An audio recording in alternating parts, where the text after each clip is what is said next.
Now we come to the last sign, or to that where our journey started, before it manifested in the form via the ascendant or Aries. We come to Pisces. So Pisces is ruled by Neptune and correlates with all the archetypes that I'm revealing here to the 12th house. So in the headline you have Pisces, Neptune, in brackets Jupiter as the old ruler or co-ruler, and the 12th house. And underneath you write water, mutable, and yin. And interestingly enough, here the water yin mutable does make partially sense but not completely sense. The only thing that we could say is that the water, if we correlate water with emotion or with consciousness, as it is mutable now and it's yin, it is going in a formless way back into the center.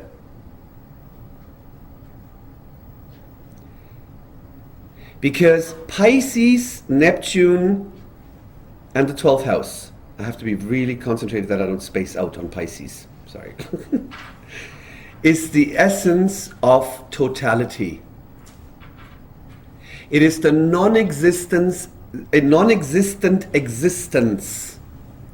Similar to scientists figured that within a vacuum, everything exists, but in a non-manifested, formless way. Similar to a white sheet of paper. Nothing is on it, but yet everything can possibly be there. Sorry, I'm really spacey. So that is what we could correlate with the word, the divine.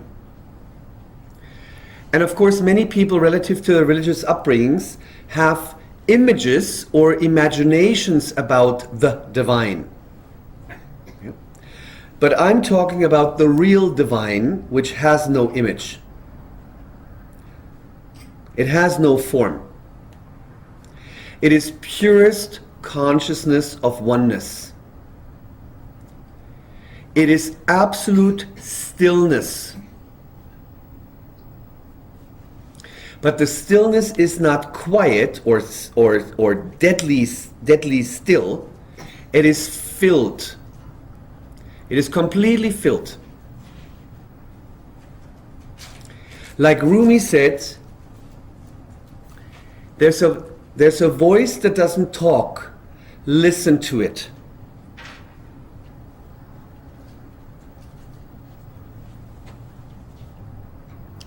And within that, it is the whole, W-H-O-L-E. The absolute. It is the ultimate desire. Or if I may speak truly, it is the only desire. And when you're one with that, there is no desire. So it is the desireless desire, because there's only that. It is absolute pure love. But this love does not want to have, because it has everything already. This love is the source of everything, an endless source. It is all-encompassing. It has no opposites. Even if in our world it appears that there's the opposite would be fear, as mentioned before. But love cannot have an opposite, otherwise it would not be love. So when I say love, I don't mean when you're like holding hand with your boyfriend. You know? That's a form of love. Or it's a special relationship. It is based usually on needs and projections. Needs from unresolved needs from the 4th house cusp, Cancer. We hope that what mom and dad did not give us, that the partner would give us. And if she does not give us, then we get grumpy. Then we become angry child. We regress into stages of childhood. But that's not really love. And within relationship, 7th house, makes an inconjunct to Pisces. We are looking for that divine ultimate love, which is absolutely unconditional. Absolutely unconditional. There's no word in no language that could even come close to what it is like. It is not describable and yet existent. It is only experienceable. And when you experience it, and the moment you say that it is, then it is not it anymore. You're either completely in it, or you find yourself separate of it. But when it starts that you become of it, it is that everything ceases away. There's nothing left, which is scary to the ego, but is fulfilling because you start to re-member. You re-enter your given membership, that you are part of that. And not only that you're part of it, you are it. It is not as if Jesus said, the kingdom of heaven is inside of you, or is in you. The correct statement is, you are the kingdom of God. But the part of the ego has forgotten that and made you believe that you are separate. And when you're separate, you lack of something and you feel a void. And that feels like guilt.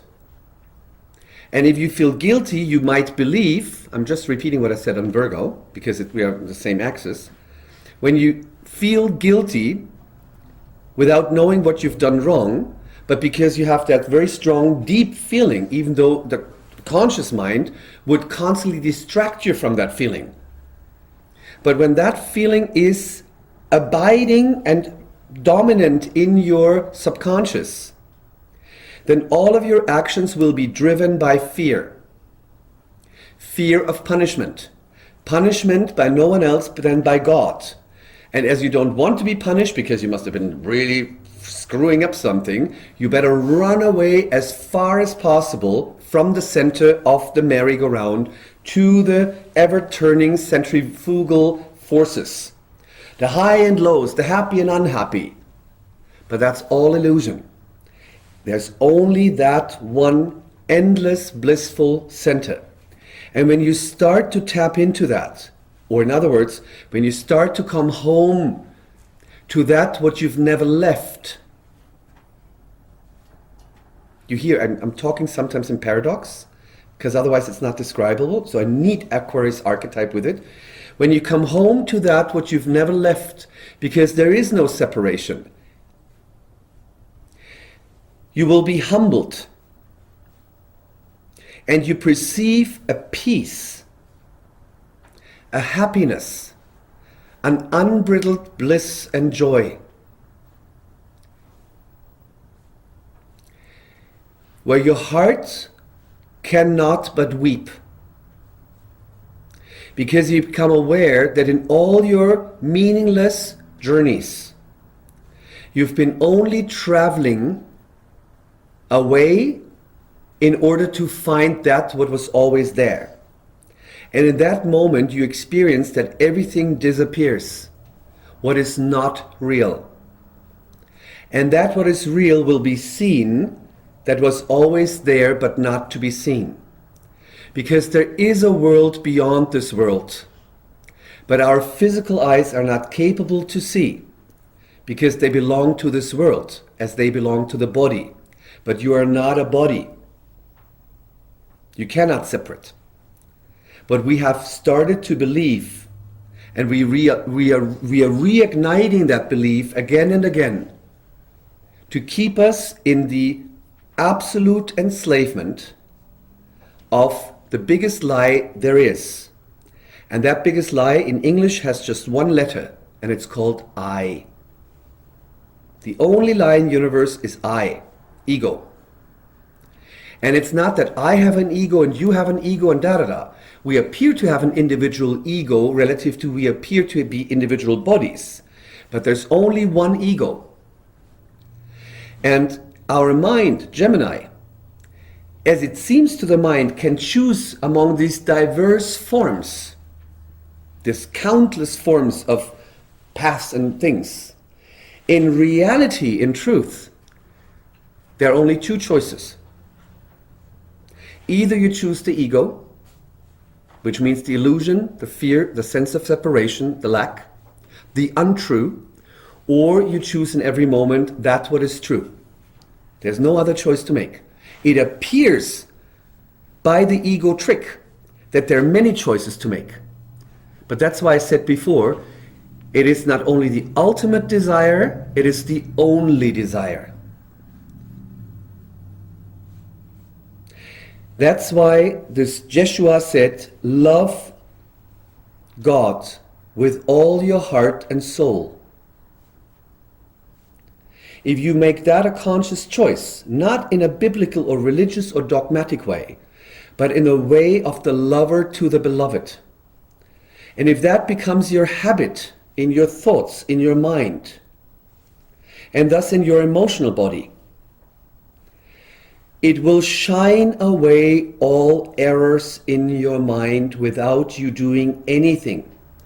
And that what shines away is that what Christians call the Holy Spirit, which you can write with an H-O-L-Y, or even better with a W-H-O-L-Y.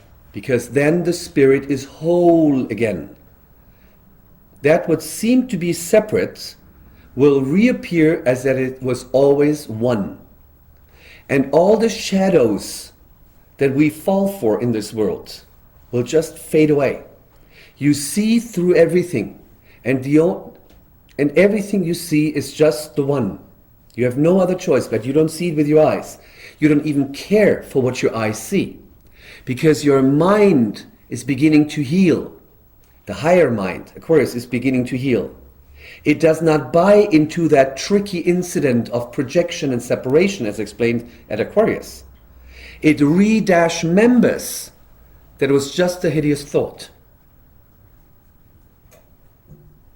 And what then appears, or what you re-experience, is because Pisces is ruled by Jupiter as the old ruler, you experience an expansion of consciousness within and without, in the inner and in the outer, and everything that seems different fades into the oneness, while an outer world still seems to appear, but it has no meaning to you anymore, because it does not have any meaning.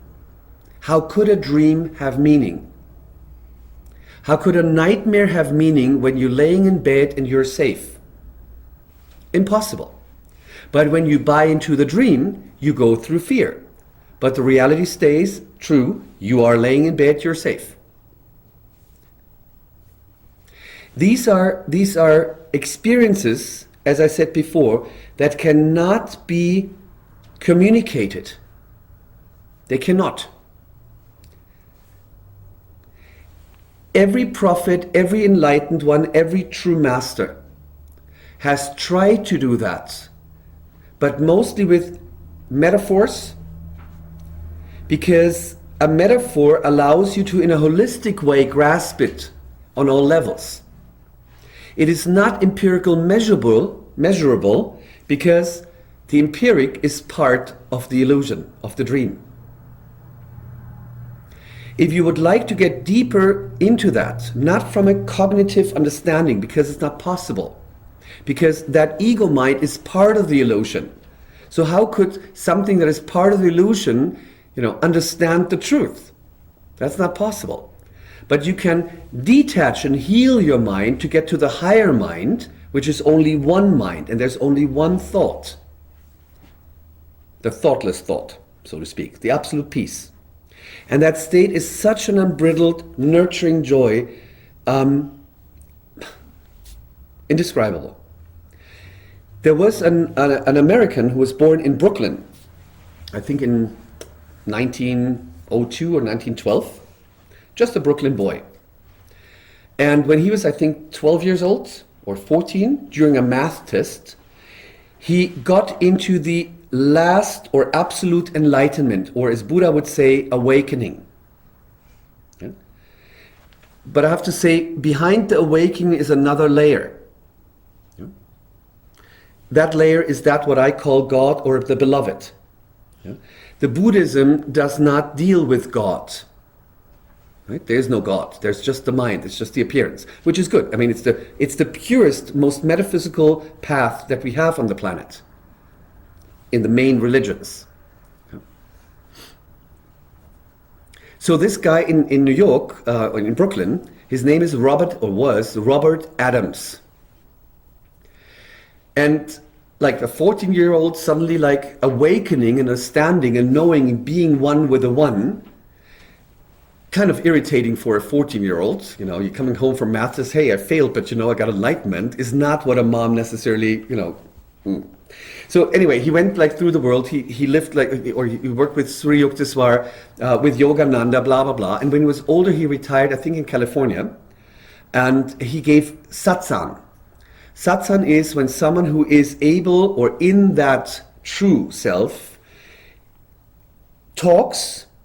The words are not necessarily logic to be understood, but it's about the energy that this person offers that touches the knowing of the heart. And then usually after satsang, when the master has spoken, one sits in stillness and dwells on it or dives into it. Or, as Yogananda described so beautifully, I drown myself in myself. Written in I drown myself, one word, small letters, in my space, capital self. If you do that sentence at a point in meditation, when you are at a point that when you did all the preparation, and you just say, I drown myself in myself, it is the most amazing. So that is what the very, very essence of Pisces is. It is the absolute tranquility. It is the absolute transcendence. It is beyond time and spacelessness. I would not even call it God or Goddess, as many want to be politically correct, God, Goddess, blah, blah, blah. No. It's even further than that. We could call it the Tao. And because we all have that inside, we all have Pisces somewhere, we all have Neptune somewhere, and we all have a 12th house for sure, where we find a sign. That sign on the 12th house cusp allows us to see how we imagine God to be. Or in other terms, what our ultimate desire, how we get there, like how it is defined. Like if there would be Taurus, it's more of a sensual experience. But because most people are not in touch with their 12th house, except they go at night to sleep, which is Pisces, 12th house, sleeping. And now we come to the more mundane levels of Pisces. So they usually know Pisces or 12th house when they sleep, or when they do drugs, or when they do alcohol, or when they watch a Hollywood movie, or when they dream, be it conscious daydreams, or at night the dreams, or when they escape reality by illusions. Because most people are not in touch with that who they really are, because they bought into that must do of Capricorn, Cancer, family imprint, society, social, you have to be nice, I must not speak dirty words and all that. It really doesn't matter. I mean, imagine you would be in a huge dream, right? And you know it is a dream. You don't buy into the dream. What matter would it make if you use a dirty language or a proper language? Dream is a dream, right? I mean, If you don't like dirty language, fine. If you don't like to hear it, fine. Stick with your truth. But your truth is part of your individuality. But ultimately, whatever you do really doesn't matter in the ultimate level. So that Robert Adams guy, there is a book on the market of his sayings, and that is called The Silence of the Heart, or Silence of the Heart. It is very Neptunian. So please do not forget to still take care of your physical life. Don't use spirituality to escape and avoid earthly reality. That's why I told the story about Yogananda's first big enlightenment, that his master gave him a broom to clean the backyard. Stay grounded. Be on the world, but not from the world. That's the trick. Be non-attached, but present. And I do agree that kindness, of course, is a much easier way to purify your consciousness.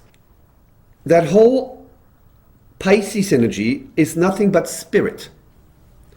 And the word inspiration comes from, or holds the word in spirit.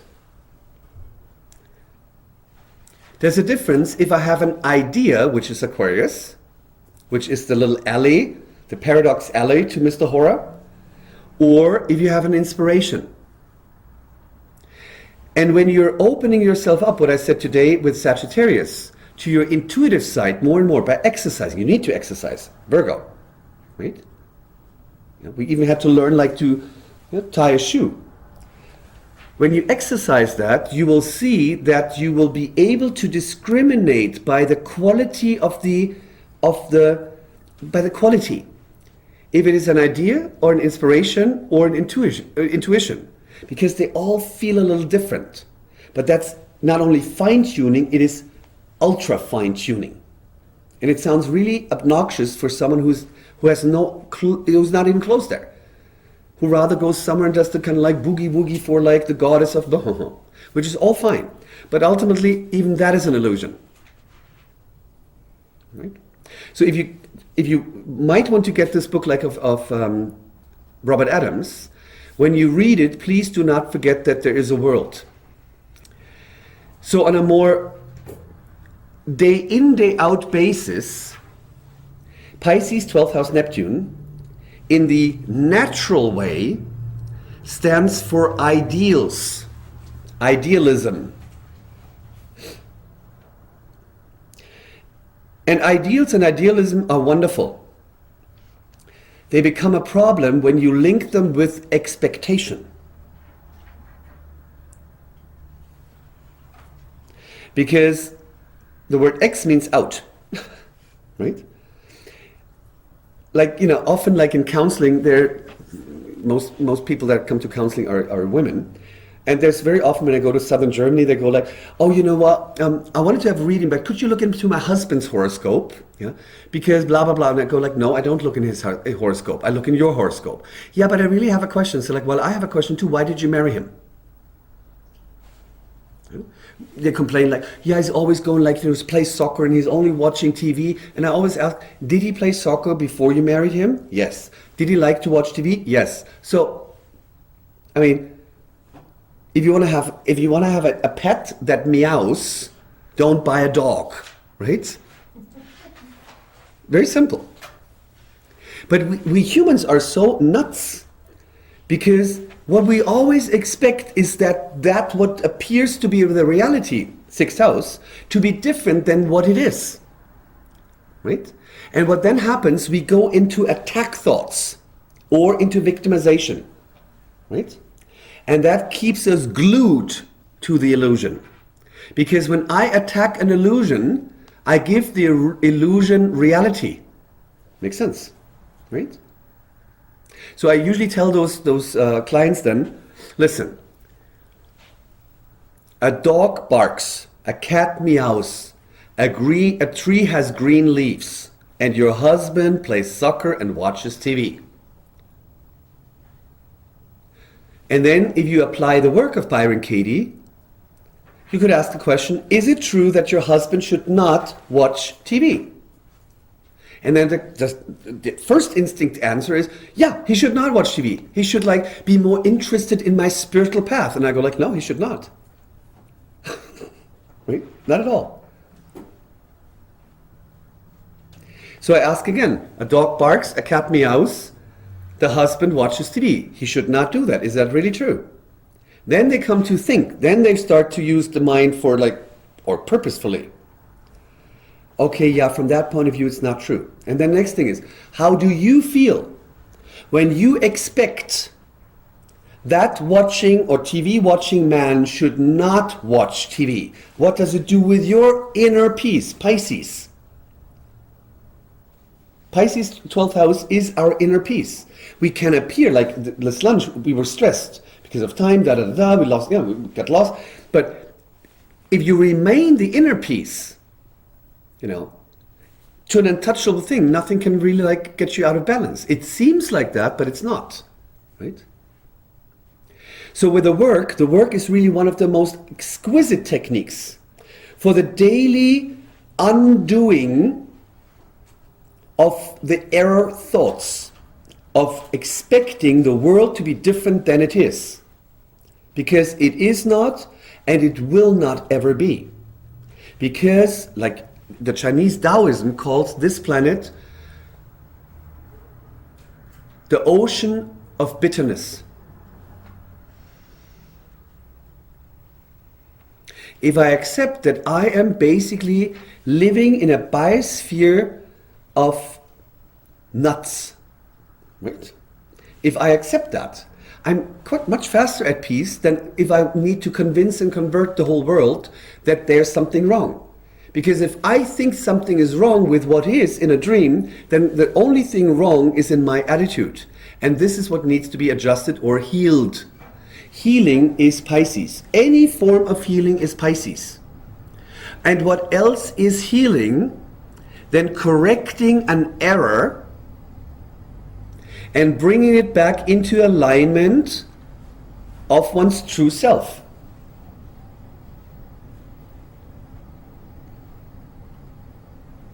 So the ultimate forms of addressing healing is not going for the symptoms, but it's going for the cause.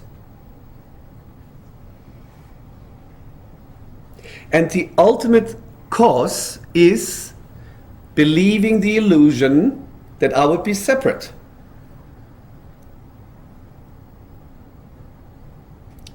Or in other words, that beloved is and cannot be anything but love. Not the holding hand love, not the I give you kisses and then I want a car. That's not love, that's manipulation. Or as Byron Katie says, personalities don't love, they want something. So Pisces is the archetype of simplicity. And as another Indian master once said, simplicity is the key to truth. So any form of making the things complicated in a Virgo way, opposite of that, or Gemini way, square to that, is nothing but avoidance. It's just avoiding. So any form of avoidance is not only Virgo, but also Pisces. And the biggest avoidance of most people, even though it is their greatest and only desire, is avoiding happiness. And happiness is our only function and vocation in our life. Nothing else. Dump all the other nonsense of, oh, I have a purpose in this world. No, you don't. Except happiness. Perfect happiness. And if you're not perfectly happy, then adjust and heal yourself with the mind, with the work, without technique. We can have moods. Remember I was talking about the lake up in the mountains that is very deep, very clear, very pure, but the wind on the surface makes, these are the day in, day out things. Like when we had lunch, I was really hungry. Yeah, so food was needed. But my true self was untouched. So if you really make your only life purpose perfect happiness, eternally, perfect happiness is, by the way, Pisces. But not the kind of giggle, giggle, giggle, I'm so funny, ha, they all love me because I have jokes. No. Perfect happiness is radiance of absolute bliss, even if you don't smile. You then become the representative of your boss, of the one self. You are the healed thought in the one mind.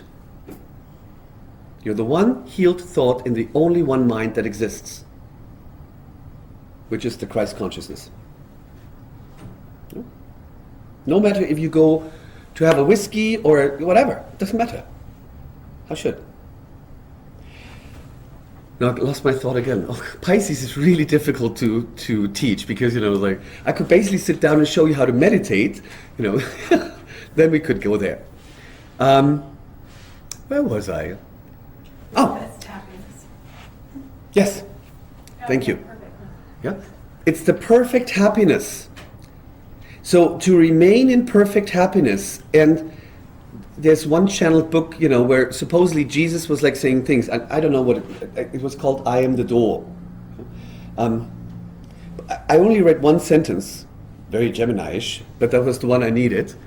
It says, if Jesus would walk up to you, he would ask you one question: are you happy? And if you would answer no, he would ask, why not? End of communication. Don't give the reason why you're not happy. If you're not happy, figure it out and go back to what your natural inheritance is. Unbridled happiness. Make sense? And by that you're an untouchable peace. Yeah?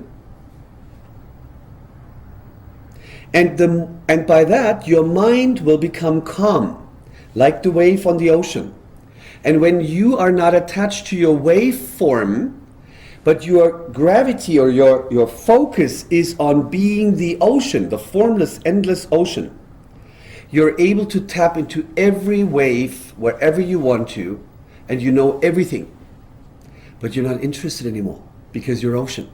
That's the funny thing. When people like say, oh, I'm psychic, oh yeah, then read my mind. Well, yeah, oh, you cannot. It's nonsense.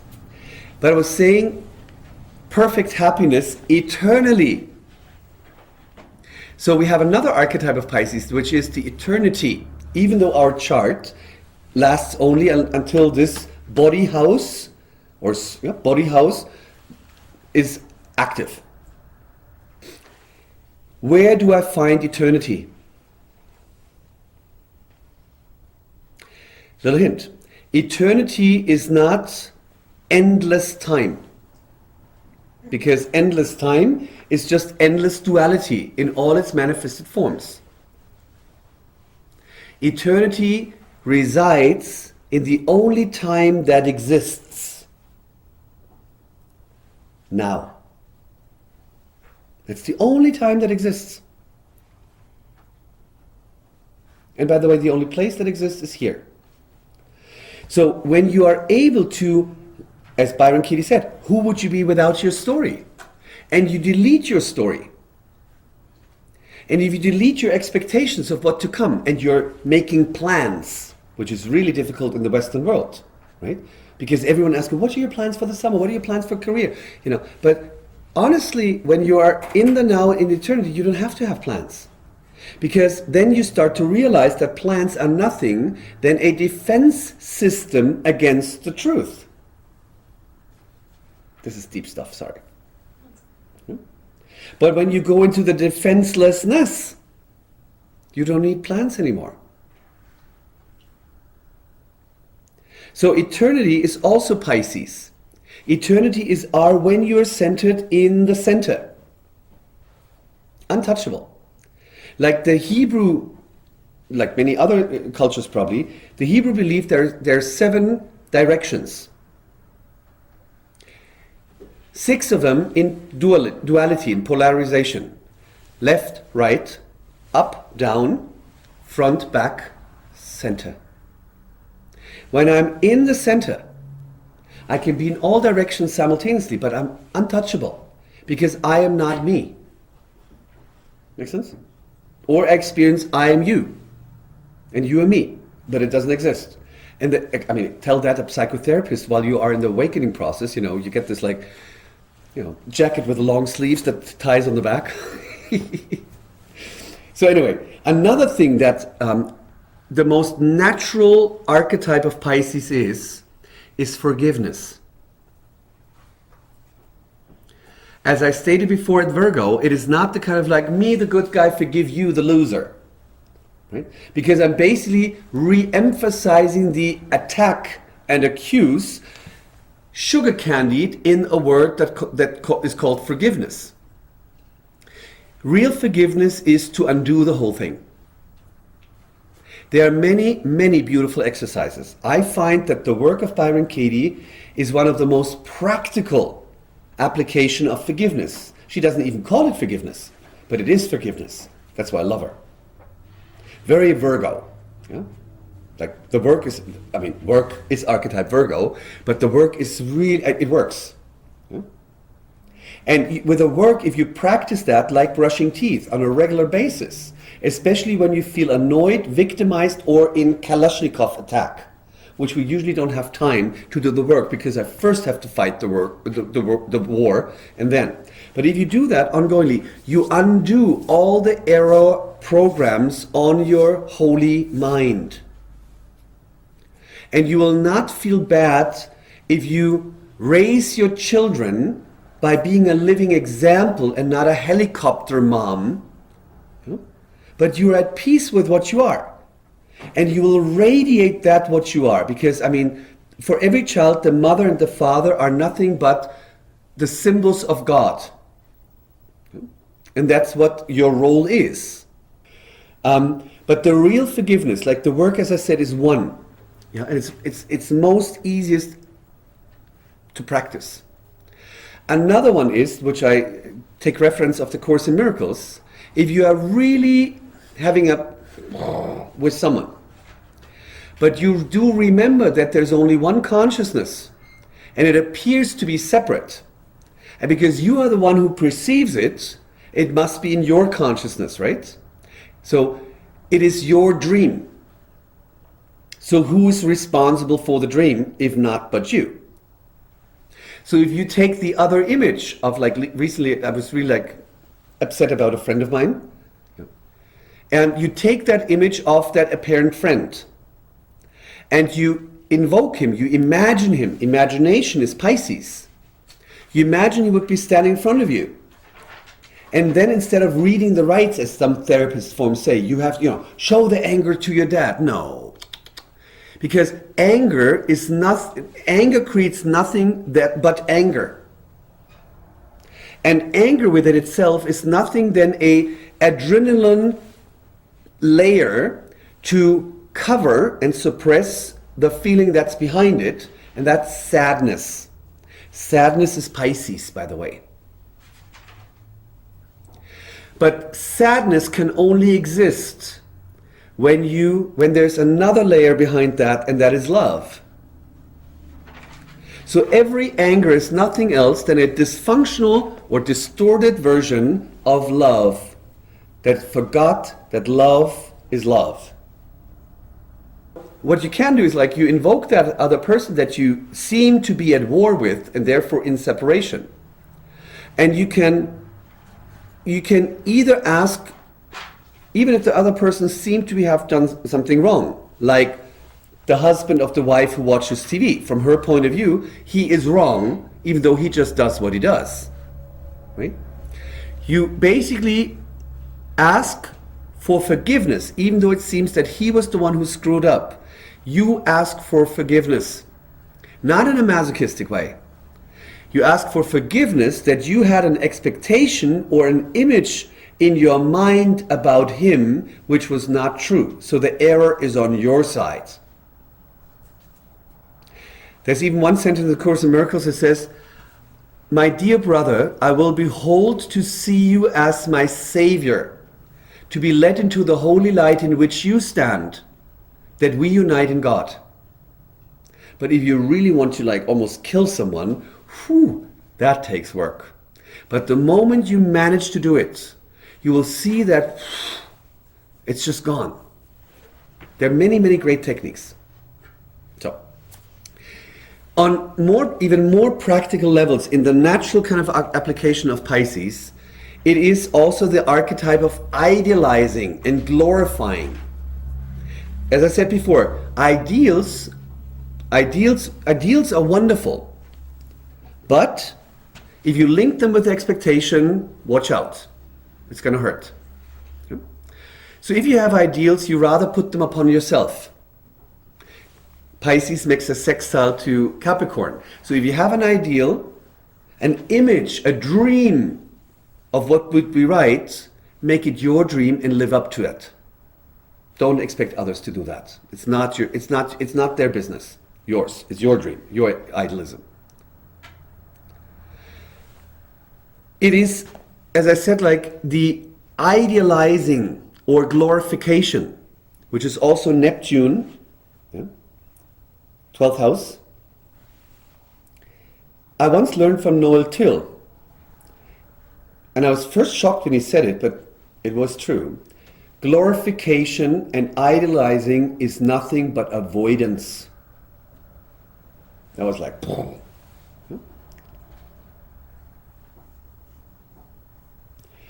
So, as I said, avoidance is part of Pisces. Because Pisces within itself has no form, has no time, has no space. So it can be the brightest and most divine. Yeah? Fantasies, wonderful. I think fantasies are normal. Even that, like a thrust or a rush. Yeah? Because honestly, if you read Erich Fromm was a great thinker, The Art of Love, written 1953, I think. Yeah? He escaped from the Hitler regime, and his philosophy is pure. He, for instance, states that each individual feels separate and suffers from that. And therefore, within each of us is a longing to overcome that imprisonment of I by forms of transcendence/rush. Yeah, in Germany, it could be someone who takes the Beamer and drives like over the Autobahn, and gets the adrenaline rush. Yeah? Or parachuting, or da-da-da-da-da-da-da. Or rush of drugs, rush of alcohol, right? But if you do like natural kind of substances like ayahuasca in the kind of like headspace, but without getting addicted, because you have to be careful, Pisces is the archetype of addictions. Because it wants to escape the reality of that Virgo thing. It is looking for God. As David Data, Mr. Hawaii, New York, said, everyone who consumes drugs longs for God. And he's right. And tries to escape the reality, because when we have found our beloved, then we don't need to escape reality, because we see reality is not real. But as long as we're not there, that Pisces thing seems like an illusion, like a fantasy, like some ezo-wezo ba stuff, right? So it is the shift that I talked about, like in Aquarius, that happens. So the fantasies and the longing is normal, the rush. There are cultures like Southern American cultures that would do, under the guidance of the shaman, they would do like some drug trips, as we would say, but they're basically some trips where the body gets, via the intoxication, into a state of expanded consciousness, which is Sagittarius, ruled by Jupiter. Jupiter rules Pisces, and expanded consciousness. And in that expanded consciousness, you make experiences via visions, upper side of your vision, or you get insights, or collectively the whole tribe would travel back to a couple months before, where they made a collective decision, which turned out to not bring pleasant consequences. So they just travel back, make a different decision, and travel back, and the results are different. Same thing with hypnosis. Yeah. In hypnosis, you can go back in the subconscious, rearrange things, and then, like as if you get in a computer, you reprogram something and suddenly it works differently. So, that's all possible. So what Erich Fromm writes is that every human has the desire for a rush because it wants to overcome that, like being imprisoned in time and space. But our society judges that, right? Other societies or cultures cultivated that. And there are two forms of rush. Either you take certain substances, which, yes, give you a trigger, but afterwards you usually, because they're toxic, usually there's some toxicity to it, your body needs purification, right? Or you learn another form of rush and addiction without substances. Yeah? That can be like Sufi dance, yeah? Or wild drumming, like, until you're in trance, because trance is also Pisces. Or you go to a New York dance club and you dance for like 8 hours to really good beats. At one point the adrenaline gets you to that point. You're not intoxicated. Yeah? Or you do meditation techniques. There are many ways, but every human is longing to overcome that lonely existence for the only desire, which is that divine. And we are trying very many ways. And our societies judge certain things or forbid or suppress certain things, even though they might be helpful. I mean, we all know that, I would say a controlled form of marijuana would bring much more happiness to many people, not only to very sick people, right? And studies show that marijuana is only harmful when youngsters consume it, because during puberty the brain gets like redesigned, so you don't need some hoodie that fucks it up. Sorry for the language, because afterwards they go like, I don't know where I am, but I'm happy. What Pisces also is, next to all those substances or meditation, forms of meditation, that can also be, that you love to sing in overtones and you get the kind of vibe. It doesn't matter. Or Tibetan bowls, right? Whatever it is. But don't mix up the mean with the goal. The meditation, the technique is like writing. I learned writing to be able to express myself with a piece of paper, but not to worship the writing. Some people that meditate, they are so concerned about doing the technique correct. Not important. Another thing that needs to be said, I said like hypnotic thing, trance. Of course, prayer.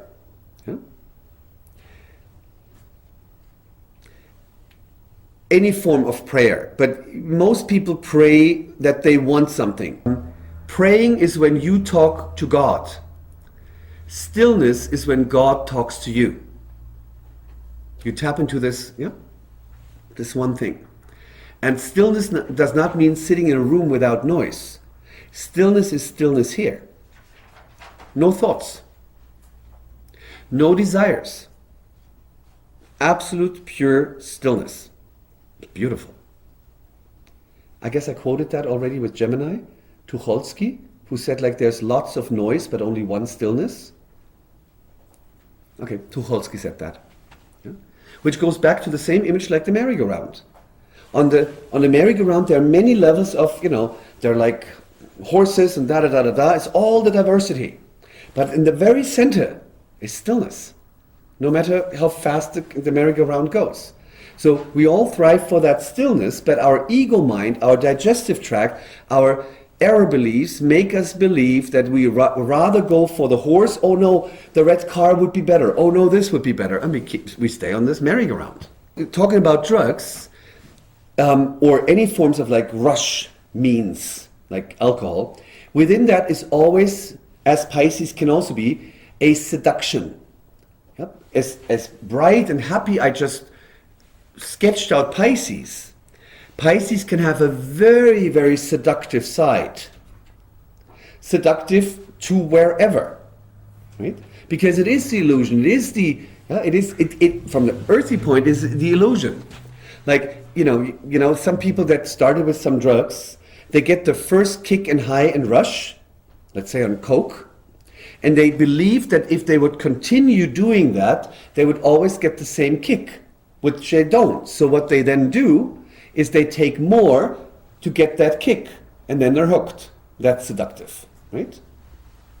But seductive is also like when, like, the happy picture of the US Army, and a good-looking like sergeant sitting in front of a supermarket in a black neighborhood, yeah, and that says like, Sam needs you. Do you want to make a great career?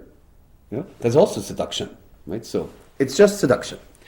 I mentioned that it is the sleep, yeah, when we sleep, which you, I know Pisces makes us all like, oh. When we sleep, we have usually dreams, even if you can't remember them. And we could say there are 3 archetypal forms of dreams. The most common ones are the bring the trash down dreams. What I'm trying to say is, we have such an overload of information and stimulation in our modern world that our brain is like most of the night busy bringing the trash down, like deleting, right? So that is when you have like kind of weird things. It's just delete. Then there are other dreams that have something to do with past lives. And these past life dreams can appear in 2 versions. Either you see more than one past life simultaneously on the inner screen, as if you're watching NBC, CNN, and Fox. It's a little confusing. Or it really happens that you have one clear dream of a past life. In both cases, usually dreams of past life, the light is diffuse. I don't know, if you ever been to a ballet, like Swan Lake, when like the evil Odette, I think, or Odine comes, the black swan, they put down like a gaze curtain. And everything is a little bit diffuse, even like the spotlights, like this one, has not a bright light, but it's diffuse. It's like, it's shadowy, even though you see, that gaze. And normally there's around the dream, your vision, is a kind of a dark round circle. Copper-like, even up to black.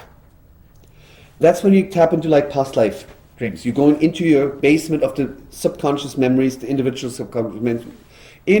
subconscious memories which correlate with Aquarius. When you have that one single dream that is clear, not more on the screen, but just one, that gives you insight that your current situation where you are at right now is an absolute synchronicity with something that happened in a past life, in the appearance of time. Ultimately, it's nothing. Right? And those dreams give you usually valuable insights about, you might not want to buy into that, or be careful, or something like that. Like I once had a flatmate, and I had a funny feeling, but he seemed to be nice. And the first night that he lived like in this guest room, I had a dream of my last life, how 3 SS soldiers deported me from my work into the concentration, in the Gestapo headquarters. And one of the 3 in the dreams was him. So that's not the kind of person you want to live with. Anyway. And there's a third version of dreams, and those are called the astral dreams. Because Pisces in the 12th house has to do with the astral world. That where people that die go to. Yeah? And the astral world is very similar to this world, without freeways. Yeah? And the astral world, at least like in the better neighborhoods, the light shines like, there's not really a direct sunlight. There's a glow from everything. Like if you would walk through a park, you would see that the leaves themselves have like a glow, a little halo. It's a kind of like it's a very nice coloring. And beautiful landscape, kind of cities. And like in this world, you can live like, I don't know, New York Upper East Side, or you can live like in the slums. That's the astral world. Astral world has something to do. Astral world is not heaven. Astral world is the opposite to this world. Same thing, spinning. And those kind of dreams, when you have an astral dream, meaning like when you leave this one here, this world here, and going to the other side, you usually, if you're conscious while you're sleeping, the first thing you feel is something as if you would sit in a Porsche or in an airplane when it starts speeding up before takeoff. You get a feeling like this. What actually happens is that the core tension of your muscular system relaxes even deeper, and your consciousness falls backwards, closer to the shushuma, to the spinal cord. Spinal cord is the word. And from there, you will go elevator-like out here, or out here, one of the two. And you are more or less connected with a silver thread. And in these astral visits, you either visit family members that passed away, friends. When my great love died, like exactly 5 weeks later, I was taken to the astral world because we still had to deal something. So it's really pleasant, right?